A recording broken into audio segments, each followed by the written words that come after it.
반갑습니다. 이제 조직관리론을 하도록 하겠습니다. 조직론이 생각외로 분량이 많습니다. 그죠? 조직관리, 목표 달성을 위한 긍정적이고 순기능적 행동을 유도하는 거죠.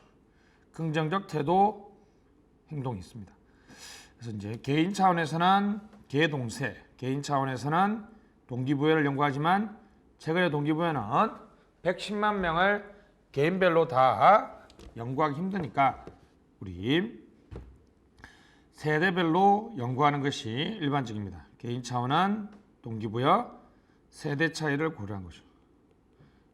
베이비붐, X, Y, G 다 합쳐서 그냥 이것을 차세대라고 한다. 차세대. 그렇습니다.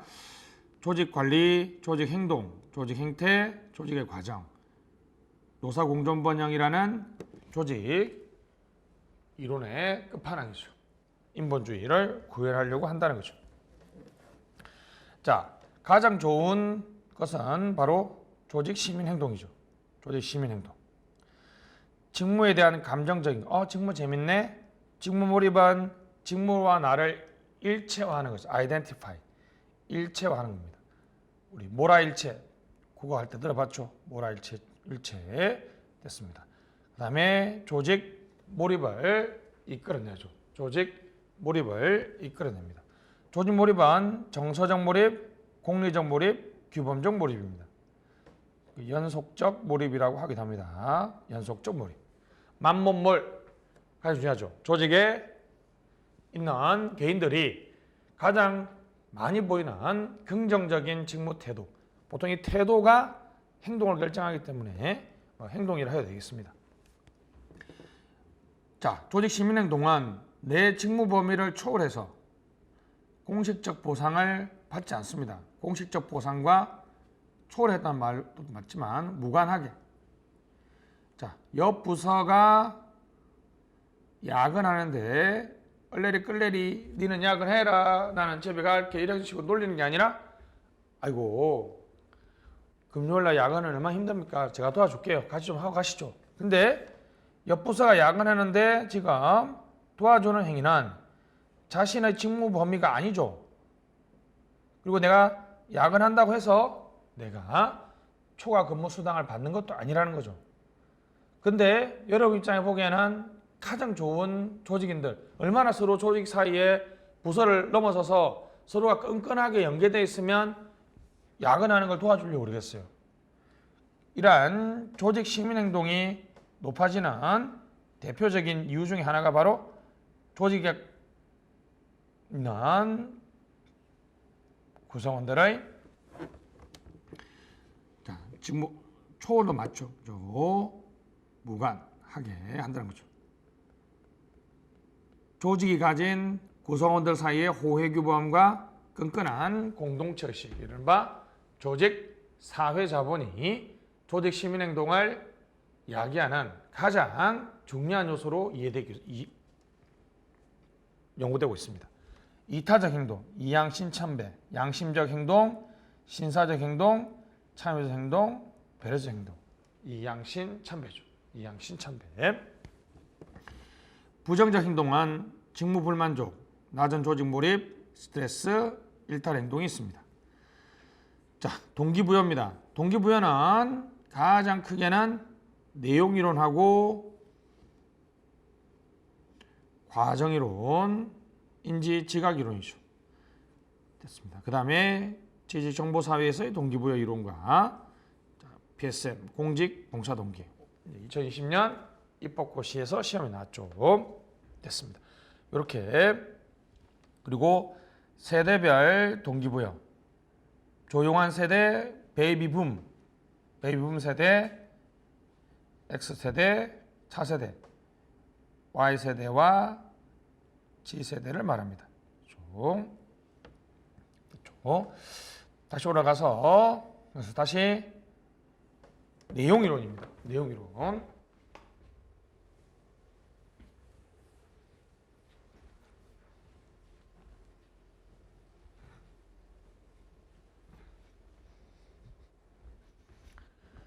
자, 됐습니다. 동기부여의 내용이로는 자, 인간의 동기는 동기, 욕구는 선험적으로 존재하고 인간의 동기는 우리 성악설, 성선설처럼 인간은 태어날 때부터 악한 게 태어난다, 착하게 태어난다. 즉 인간의 동기는 선험적으로 이미 가지고 태어나고 그 가지고 태어나는 것들을 안에 내용물이 뭔지를 우리가 밝혀야 된다는 입장과 인간의 동기가 선험적으로 존재하는 건 맞는데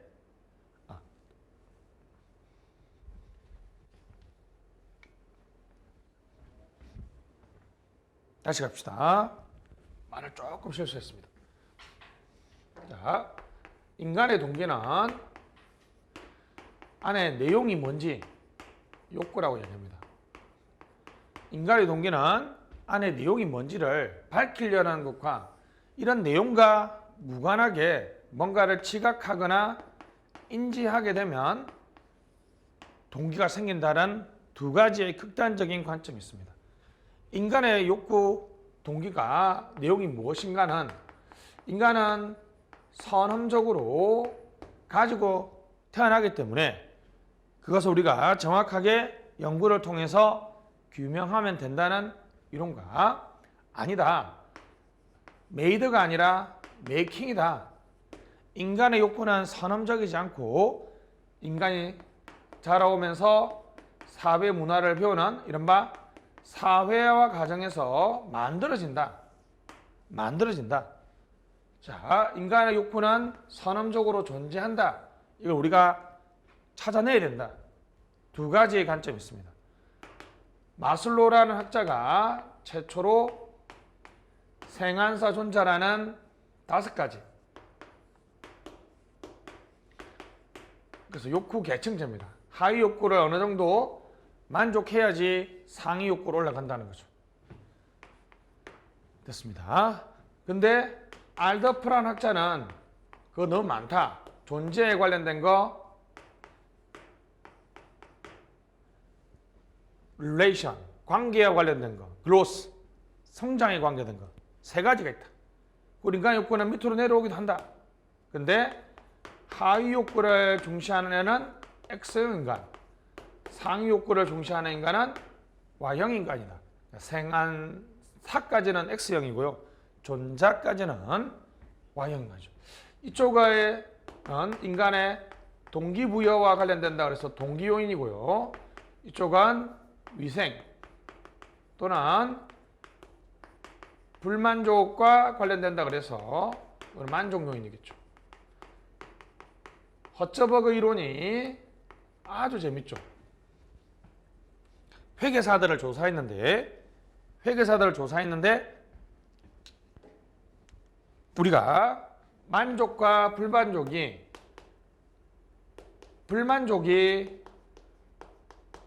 줄어들면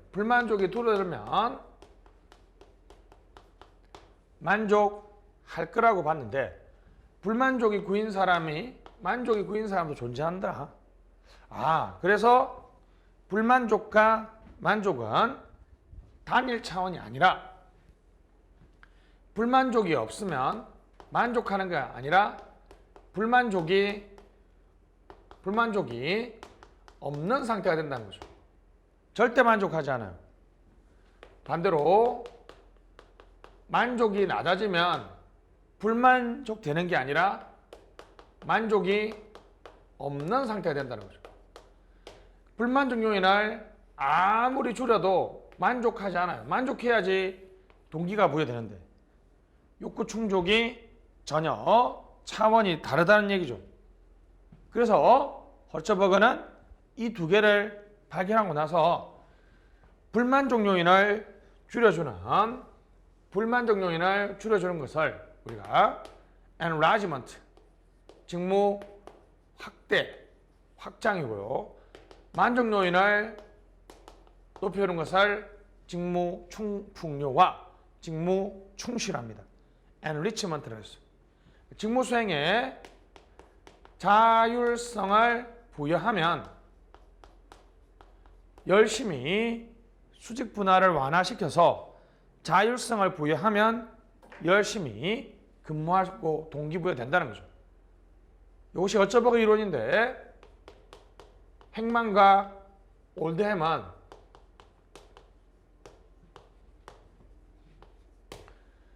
자율성 부여도 중요하지만 그 사람이 하고 싶은 일에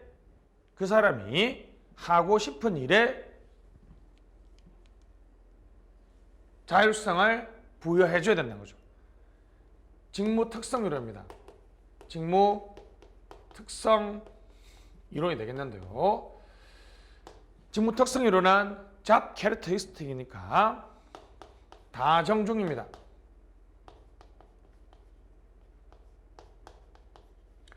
직무의 다양성과 정체성과 중요성이 있고 한류와 자율성을 부여해 줘야 되는 거죠.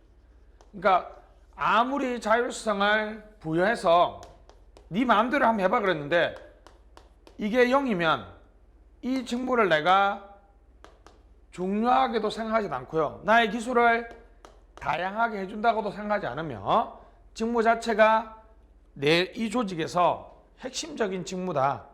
가장 아이덴티티가 있는, 즉 정체성 있는 직무라고 생각하지 않는다면, 즉 직무 특성 0이라면 환류와 자율성을 아무리 부여해도 동기부여가 0이 된다는 거죠.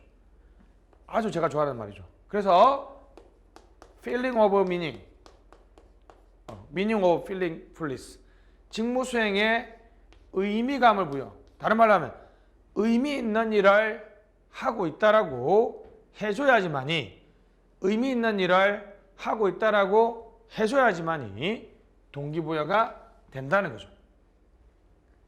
요 앞에 내용은 다 시험에 안 나오고요. 요거 정도만, 이 단어 정도만 기억하시면 되겠습니다. 성취 동기 이론, 맥클랜드, 우리 역량을 말했던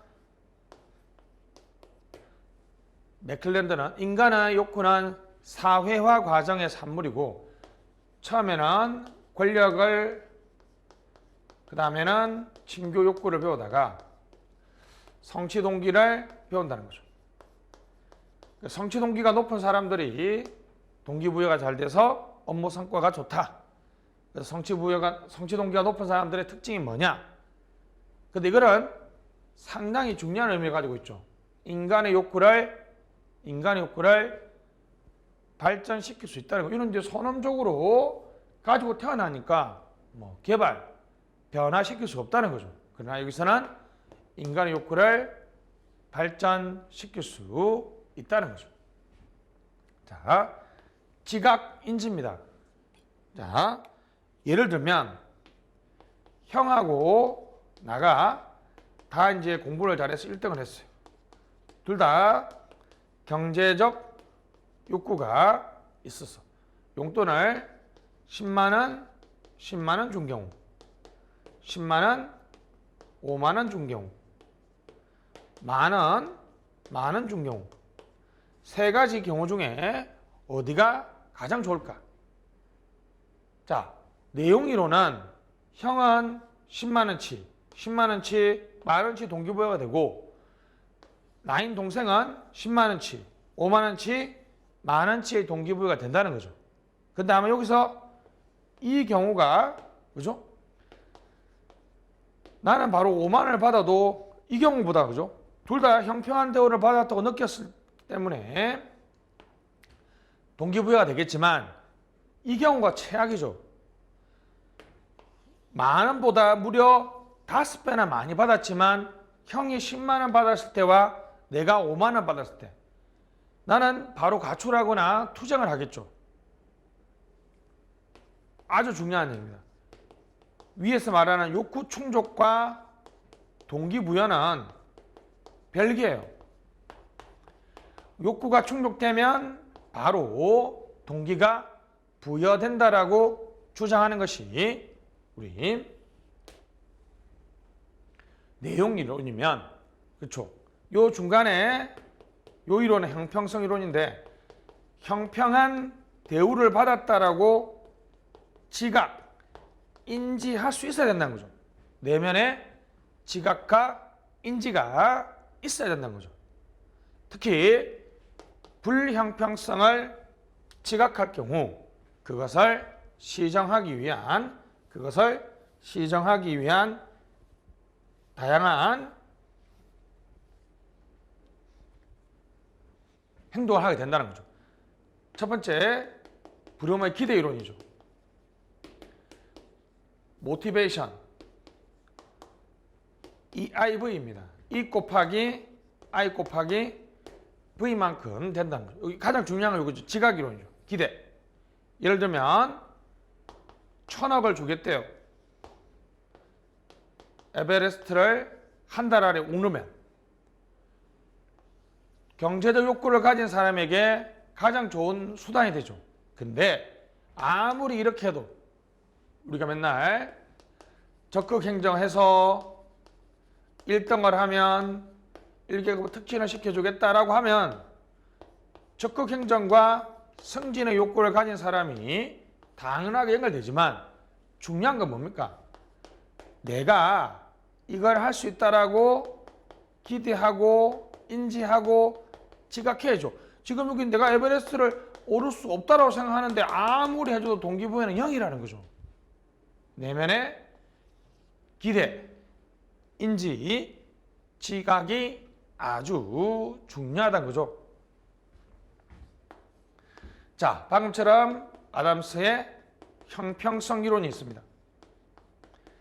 자, 기대 이론은 나왔으니까 아담스의 형평성 이론이 상당히 중요합니다. 로크의 목표 설정 이론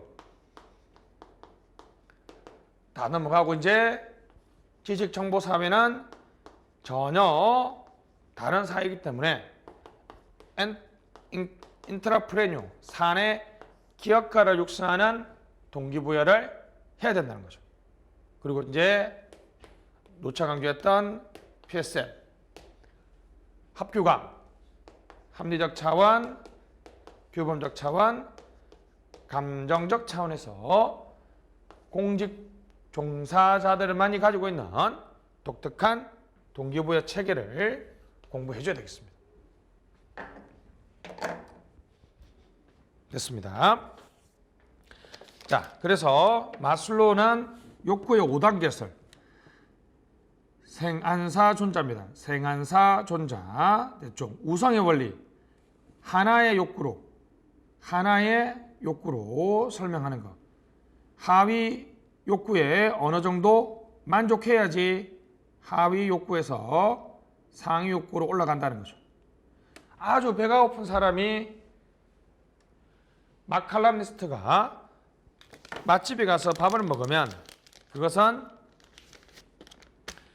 생리적 욕구를 충족시키는 걸까요? 마칼람니스트가 아주 맛있는 맛집에 가서 밥을 먹는 게 어떤 면에서는 자아 실현 욕구라고 할 수도 있죠. 그래서 어떤 욕구의 발현일까? 마슬로우는 그래도 하나의 행동은 하나의 욕구로 설명되어야 된다고 주장하고 있습니다. 자, 밑에 알더프입니다.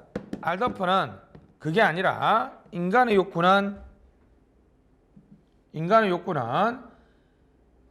존재에 관한 것,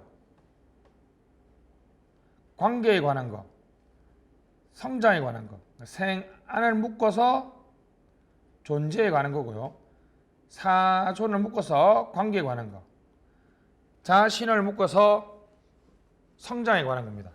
반대는 이제 명치 욕구 이론은 복수의 욕구가 행동에 나타날 수 있다는 거고, 위로 올라가는 뿐만 아니라 욕구는 하향적으로 내려올 수 있다고 생각합니다. 시험에 안 나오니까 넘어가시고, 맥그리거 허쩌버거입니다. 자, 가시죠. X형 인간은 불만 요인이 많은 사람이에요. 위생 요인이라고 그럽니다. 아지리스에 하면 미성숙인이죠. Y형 인간은 성숙인, 만족 요인, 동기 요인을 추구합니다. 인간은 본래 일을 싫어하기 때문에 책임 회피하려고 한다. 반드시 싫어하는 건 아니고 우리처럼 어떤 자연스럽게 상황이 조정되면 열심히 일하려고 한다는 거죠. 내용. 불만족 요인을 제거하도 생산성 향상이 안 되죠. 왜요? 동기부여가 되지 않기 때문이죠. 주로 이제 물리적 환경, 신문 보장, 정책, 보수도 이게 속합니다. 그러나 동기 요인은 생산성과 직결됩니다. 그렇죠? 성취감, 인정감, 직무 자체, 책임의 정대, 성장 발전, 승진 같은 거죠. 당근과 채찍에 의한 보수, 관리, 여기는 배려와 관심이죠. 밑에 관리 전략은 한번 읽어보시면 되겠습니다. 저는 이런 건 쉽게 공부할 수 있죠. 여기는 기계 구조에 따라서 쓰면 되고 여기는 다 유기 구조에 대한 내용이죠. enlargement, enrichment, enlargement, enrichment가 있습니다. 됐죠? 헤크만은 여기 있죠. 다정중, 기술의 다양성, 직무의 정체성, 완결성이고 직무의 중요성, 이 세 개를 합쳐서 바로 feeling of meaningfulness, 직무 수행의 의미감이죠. 됐습니다. 그러면 그 다음에 자율성입니다. 자율성은 책임감을 부여해주고요. 책임감을 부여해주고, 환류는 결과에 대한 지식을 부여해줍니다. 다정중, 다양성, 정체성, 다양성, 정체성, 중요성. 환류와 자율성을 부여해줍니다. 다정중 환자. 성장 욕구가 높은 사람은 다정중을 높여주고 성장 욕구가 낮은 사람은 다정중을 낮춰줘야 된다는 거죠. 여기 나있죠. 다정중 환자 됐습니다. 제가 가장 시험에 놓을 확률이 좀 낮은데 요거 가장 좋은 동기부여는 뭐라고요? 공무원들에게 feeling of meaningfulness, 의미 있는 일을 한다라고 느끼게 해줘야 됩니다. 의미 있는 일을 한다라고 느껴주는 것은 기술의 다양성, 직무의 정체성, 직무의 중요성을 인식시켜준다는 거죠. 이게 경영학에서는 직무 설계를 통한 동기부여예요. 직무 설계를 통한 동기부여. 직무 설계를 통해서 동기부여를 시킬 수 있다는 거죠. 직무 설계를 통한 동기부여. 다정중 환자입니다. 다정중 환자. 맥클랜드의 성취 동기론이죠. 선언적으로 주어진 것이 아니라 사회화 과정에서 learned, 배우는 거죠. 원래 명칭은 learned needs theory입니다. 학습된 욕구 이론이죠. 그 중에 인간은 권력 욕구, 징교 욕구, 성취 동기를 순서대로 배우게 되는데 성취 동기가 높은 사람들이 보통은 스스로 목표를 설정하려고 하고 적극적 환류, 계산된 위험을 선호하고 동기부여가 잘 되니까 업무 성과도 높다는 거죠. 국가 간의 경제 성장의 차이를 성취 동기로 설명한다는 재미있는 이론도 있습니다. 완벽하게 실전 검증이 되지 않았지만 성취 동기, learned needs theory, 가장 중요한 의미는 인간의 욕구를 변화시킬 수 있다.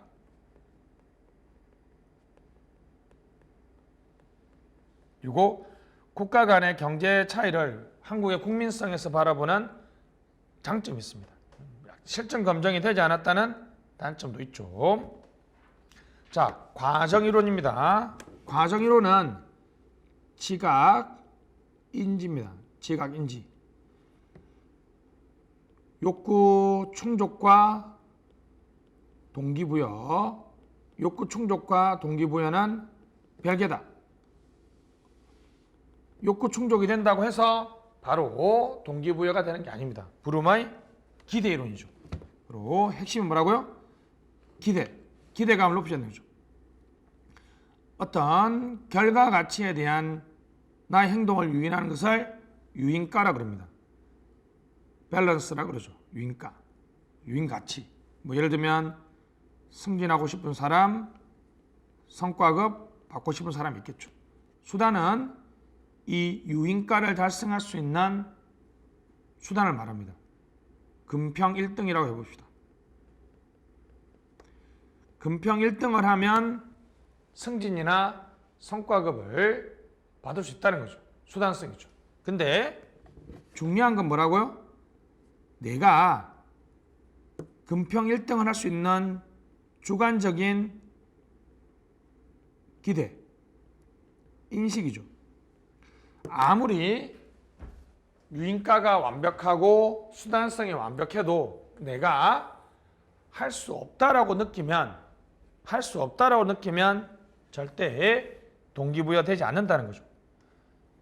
그러면 여기 관점에서는 밸런스는 절대 관리할 수가 없어요. 이론적으로. 왜냐하면 승진하기 싫은 사람, 성과급 받기 싫은 사람한테는 이것 자체가 전혀 맞지 않겠죠. 선호가 주어져 있기 때문에. 우리가 이제 근데 차세대나 베이비붐 세대들을 차세대나 Y세대나 G세대를 인식한다면 우리가 한번 차별화돼서 한번 연구해 볼 수는 있겠죠. 요즘 세대들이 무엇을 좋아하는지. 요즘 세대는 뭐죠? 이런 거 있잖아요. 예를 들면 승진시켜줄게, 돈 더 줄게 보다는 야 여기 워라밸 좋아 이러면 훨씬 더 반응을 많이 하죠. 그죠? 그런 것처럼 각 개인이 가지고 있는 밸런스를 정확하게 파악하고요. 수단성을 높이기 위해서는 관리의 공정성, 객관성이 필요합니다.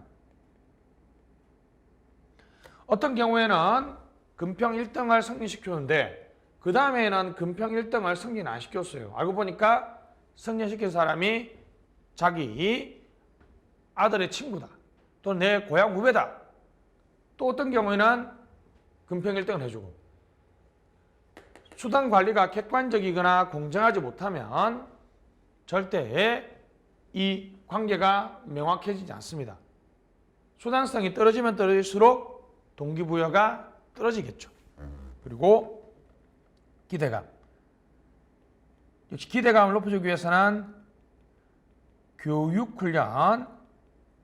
교육훈련을 시켜주는 게 가장 좋죠.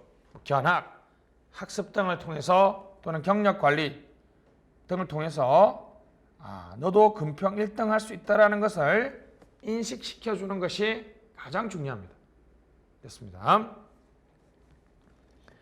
자, 공정성 이론입니다. 공정성 이론 또는 형평성, 공평성 이론이죠. 자, 사람들은 항상 아까 형과 나가 같이 중거 인물이 있어요. 됐죠? 항상 중거 인물이 있는데 중거 인물의 투입과 산출을 비교합니다. 분배 과정에서 뭘 지각해야 돼요? 공정성을 지각하면 원래 했던 일을 계속 하겠죠. 불공정성을 지각할 경우 그것을 시정하는 노력을 하는데 그것이 인지의 변화를 줄 수도 있고요. 행동의 변화를 줄 수도 있습니다. 인지의 변화는 중거 인물을 바꾸거나 지각을 왜곡시키는 거죠. 행동을 변화시키는 것은 투입의 변화. 뭐겠어요? 나, 인, 아웃이 있고 형의 인, 아웃이 있습니다. 이렇게 됐을 때 지금 엄청나게 붕괴한다는 거죠. 나의 투입과 산출, 중거인물의 투입과 산출 중에서 이쪽이 과다 보상받았으니까 나는 과소 보상받았다고 느끼는 거죠. 그러면 이걸 줄이거나 그죠?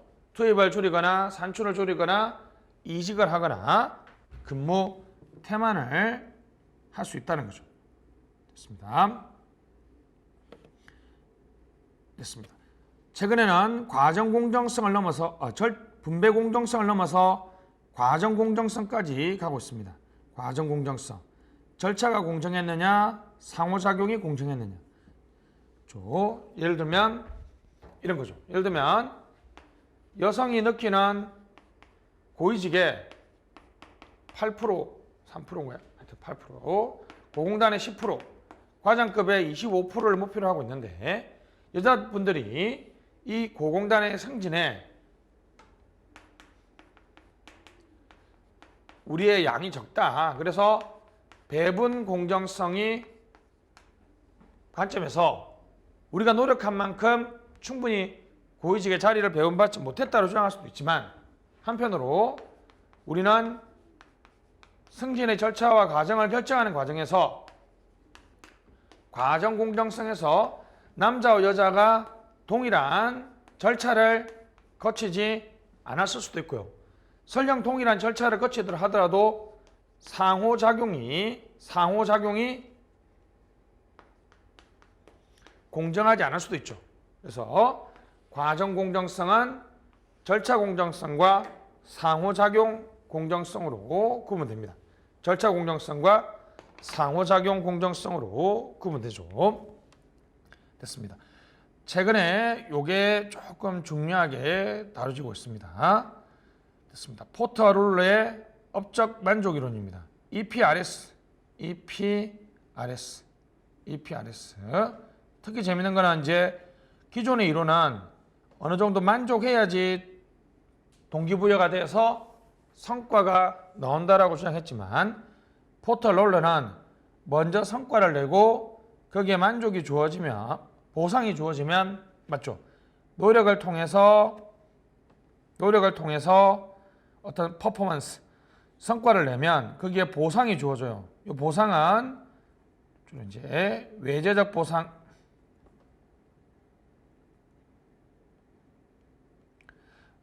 보상과 내재적 보상이 있죠. 그죠? 보상이 주어지면 그 보상에 대해서 만족을 하면 다시 한번 돌아가서 열심히 노력하는 거죠. 먼저 뭘 내고 성과를 내고 보상이 주어지면 만족해야지 다시 그 행동을 하게 된다는 거죠. 노력을 해서 성과가 주어지면 거기에 보상을 하고 만족해야 된다는 거죠.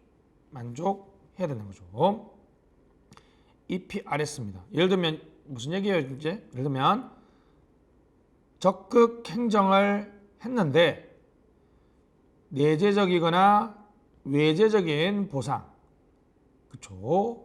승진이나 성과급과 같은 외재적 보상뿐만 아니라 자긍심, 역량감, 인정 등을 철저하게 보상을 해줘서 만족하게 해줘야지 계속 적극 행정을 하게 된다는 거죠. EPRS입니다. 로커의 목표 설정 이론은 목표의 난이도와 구체성에 따라서 달라집니다. 예를 들면 이것도 상당히 의미가 있어요. 9급 공무원보다 7급 공무원이 7급 공무원보다 고시가 훨씬 더 난이도가 있죠. 그렇기 때문에 공부를 더 어떻게 해야 돼요? 제 말로 빡세게 해야 되죠. 빡세게. 그죠? 목표의 구체성은 이게 바로 우리가 스마트라는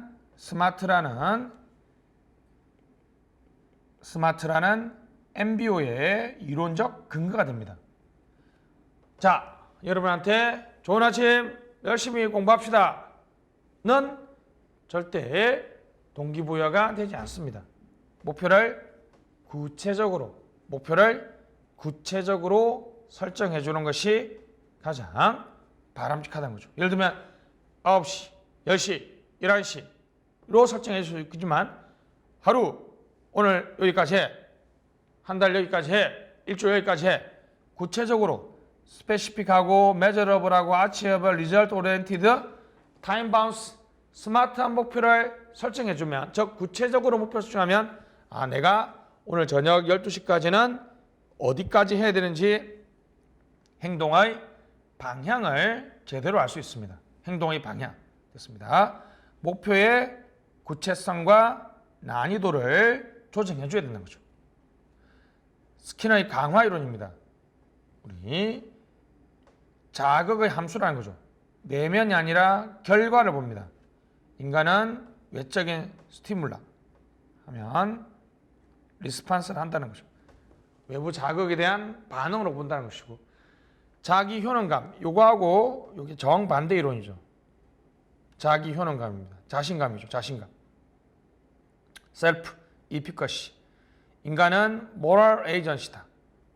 스키너는 뭐라고요? 인간은 내면의 어떤 마음이 없고 외부 행동에 대한 반응을 본다는 거죠. 자기 효능감을 높일 수 있도록 요즘에 성대가 두각을 나타내죠. 성대 두각, 성대 두각. 성공 경험, 대리 학습, 구두 설득, 각성을 시켜서 자기 효능감을 높이면 스스로 열심히 외부 자극을 주지 않아도 스스로 열심히 동기부여가 될 수 있다는 것이죠. 지식정보화라는 사회는 사내 기업가로 구성원들을 육성해 사내 기업가로 구성원들을 육성해야 된다는 거죠. 사내 기업가 인트라프레뉴입니다. 사내 기업가. 왜 그러냐? 지식정보화 사회는 시간, 공간, 거리의 제약이 없습니다. 아주 스피드하고요. 불확실성이 높아지기 때문에 지식정보 관리가 중요해지고 되게 불확실해진다는 거죠. 게다가 4차 산업혁명이나 지능정보 사회가 도래함으로써 훨씬 더 우리가 이전과 전혀 다른 세상이 됩니다. 그랬을 때는 이제 과거의 산업사회의 방식이 아니라 자기가서 학습형, 업무 수행의 자율성을 주고 기획의 조정, 스스로 계획을 수립할 수 있도록 가치 창조 활동에 참여시키고 사명감을 부여하며 학습의 기회와 평판을 쌓을 수 있도록 좀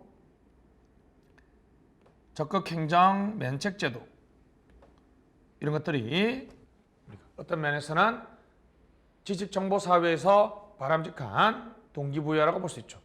학습 조직에서 바람직한 동기부여가 자기가사 학습형이죠. 자기가사 학습형. 자, 요즘은 이것보다는 이제 PSM이 압도적으로 많이 놉니다. 청지기, 주인화된 대리인이죠. 주인화된 대리인. 공동체 이익을 위해 봉사하는 이타적 동기. 공공 서비스를 향한 동기입니다. 페리와 와이즈라는 학자는 그 배경은 마스터 오브 비즈니스 아카데미인가요? MBA를 졸업하는 100명이 90명은 연봉이 2억이 되는 민간 기업체로 취직하는데 나머지 10명은 꼭 연봉이 1억도 안 되는 행정 부분에 간다는 거죠. 인간이 경제적 인간이라면 요 10명이 도저히 이해가 안 되죠. 그래서 이러한 공직에 종사하는 사람들한테 가서 쭉 물어봤더니 그 사람들이 인생에서의 바람직하고 좋게 생각하는 것, 가치죠. 내가 일생에서 일하면서 바람직하고 구현해야 되는 것, 노동 가치죠. 내가 바람직하게 생각하는 게 뭘까를 고민하고 있고 그러한 사람들한테 이걸 보여주기 시작한 거죠. 아, 잘 봐라. 경제적 욕구를 포기하고 공공 서비스를 향한 동기로 오는 사람들이 가지고 있는 이러한 것들이 있다. 바로 그것을 퍼블릭 서비스 모티베이션이라고 얘기했습니다. 첫 번째는 합교감 3개로 나눴는데요. 나중에 좀 바뀌었습니다. 합리적 차원, 규범적 차원, 감정적 차원. 합리적 차원은 사회적으로 의미 있는 일의 수행, 규범적 차원은 공공선, 공동체 시민으로서의 동기, 감정 차원은 헌신이죠. 자, 합리적 차원에서는 정책 과정에 내가 참여하고 있다는 것, 정책과 나를 동일시한다는 것, 특정 이해관계를 지지한다는 것입니다. 이런 거죠. 제가 통일정책, 금융정책 한번 해보고 싶습니다. 돈 안 받아도 상관없어요. 정책 동일시, 정책 형성 과정에 내가 참여하고 싶다는 거죠. 규범적 차원에서는 공공선이니까 공익, 정보에 대한 충성, 사회적 형평성을 추구하는 것. 감정적 측면에서는 애국심, 사회적 중요성에 기한 정책에 대한 몰입, 동정과 희생. 약간 감정이죠. 애국심, 동정과 희생. 좀 암기 좀 해주시면 좋겠습니다. 근데 최근에는 이게 합리적 차원이라 그래서 합리적 경제인간을 가정하는 거냐. 그래서 좀 비판을 많이 받아서요. 게다가 서울산업대 김상목 교수님은 전 세계적인 유럽과 동아시아와 미국이 조금씩 다르다는 거죠. 그래서 호환동의.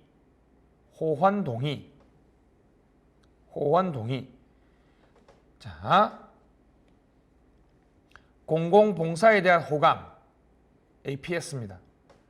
정책의 동일시나 정책 과정의 참여를 말하겠죠. 공공가치에 대한 헌신,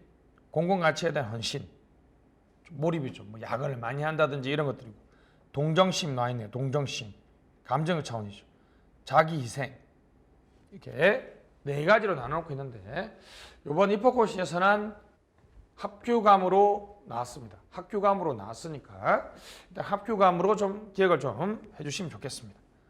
PSM이 높은 쪽, 우리가 MPS, 신공공 서비스론에서 강조하는 것이죠.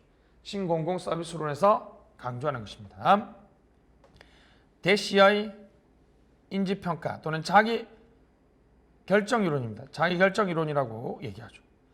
유인봉 교수님 책에 들어가 있어서 상당히 최신 이론인데 놀랍습니다. 물론 같이 쓰신 분이 쓰셨겠지만 외제적 보상이 내재 동기를 감소시킨다는 거죠. 됐습니다. 내용은 뭐냐면 자원봉사자가 있습니다. 이 사람은 자기가 자원봉사가 좋아서 왔어요. 근데 만약 여기서 보상을 해주잖아요. 외제적인 보상을 해주면 그 다음에 자원봉사를 안 해요. 왜 그러냐?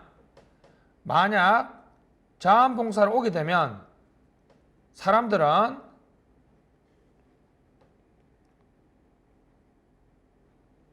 MPS는 PSM을 강조하죠. 그죠? 자, 다시 돌아와서 내가 좋아서 자원봉사 왔는지 그게 아닌지는 내가 알 수 없잖아요, 사실. 만약에 내가 보상을 받고 다시 자원봉사로 오면 사람들은 뭐라고 생각했어요? 야, 저 사람 돈 주니까 왔구나. 이 생각한다는 거죠. 근데 만약에 내가 자원봉사 안 와버리면 돈을 줬는데도 안 온다고? 아, 그러면 요거는 뭐라고요? 원래 자기가 스스로 한 것이구나 라고 생각한다는 거죠. 즉 자기결정성입니다. 자기결정성.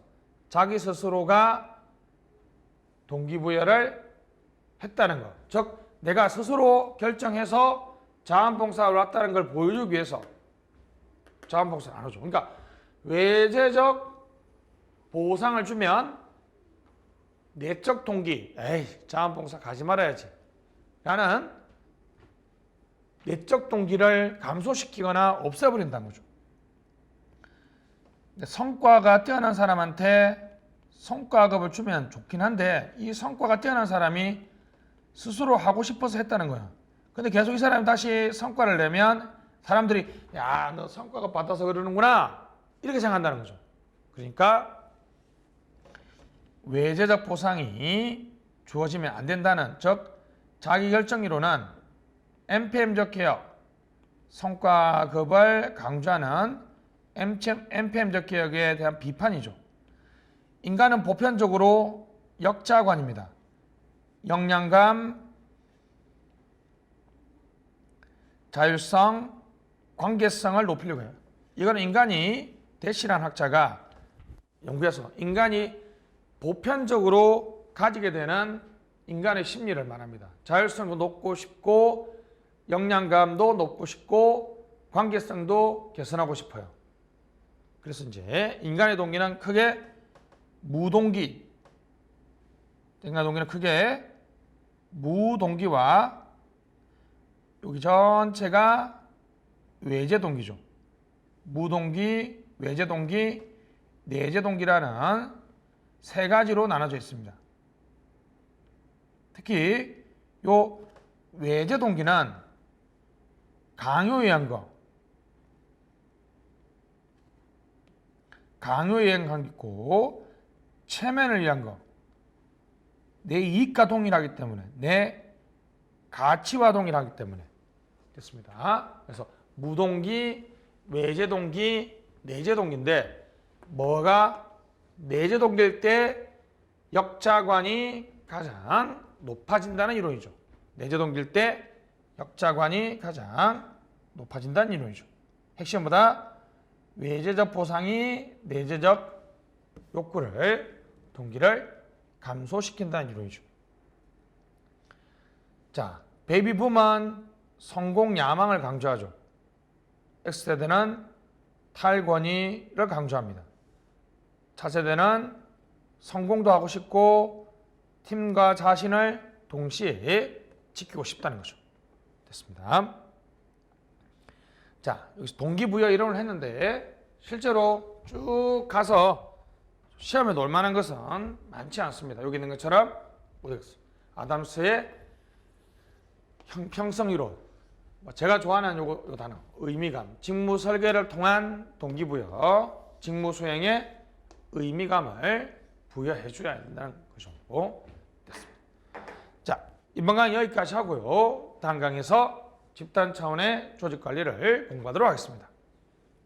수고하셨습니다. 안녕.